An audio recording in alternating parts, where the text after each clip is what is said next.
मुलांमधली creativity किल करण्यामध्ये आपण पालक म्हणून किंवा ॲडल्ट म्हणून आपला कसा प्रत्यक्ष अप्रत्यक्ष सहभाग असतो ना, याचं मी उत्तम उदाहरण देतो. ओके. लेगो नावाची कंपनीला माहिती आहे. हो. लेगो कंपनीचे ते ठोकळे असतात, त्या ठोकळ्यांनी आपण टॉवर, प्राणी वगैरे सगळं बनवू शकतो. लहान मुलांना त्याच्यामध्ये मजा येते. लेगोने ज्यावेळी पहिल्यांदा हे बॉक्सेस काढले होते ना ठोकळ्यांचं वगैरे, त्याच्याबरोबर त्यांनी तो चार्ट दिलेला नव्हता की काय बनवायचं, कसं बनवायचं. त्यामुळे कम्प्लिटली लेफ्ट टू चिल्ड्रन की तुम्हाला जसं पाहिजे तसं बनवा. आता हे बनवत असताना पिवळ्यावर लाल टाकायचा, लालवर हिरवा टाकायचा, हे काहीच माहित नाही. त्यामुळे मुलं पाहिजे तसं बनवायचे, मग मुलं अडखळायचे.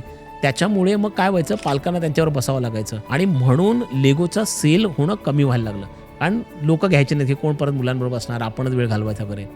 मग लेगोने काय केलं, लेगोने मग त्याच्यावर चार्ट द्यायला सुरुवात केली की असं ह्याच्यावरती हे बॉक्सेस ठेवले तर मग प्राणी तयार होतो, घर तयार होतं, बंगला तयार होतो वगैरे वगैरे.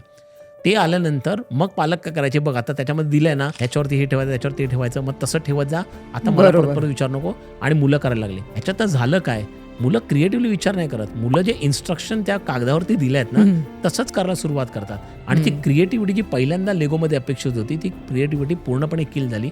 आता मुलं फक्त मेकॅनिकली जे इन्स्ट्रक्शन दिलं ते फॉलो करतात. क्लासिक पद्धत आहे की ज्याच्यामध्ये क्रिएटिव्हिटीसाठी आपण जे तयार केलं होतं ते आपण किल केलं. दुर्दैवाने हे जे दुसरे जे लेगो बॉक्सेस होते जे विथ द पेपर, ते मॅसिव्ह सक्सेसफुल झाले. खप त्याचा वाढला, पालकांनी ते जास्त विकायला घेतले आणि लेगोने इन्स्ट्रक्शन मॅन्युअल सकट बॉक्सेस विकायला सुरुवात केली. क्रिएटिव्हिटी किल करण्याची ही एवढी मोठी शोकांतिका आहे बघ.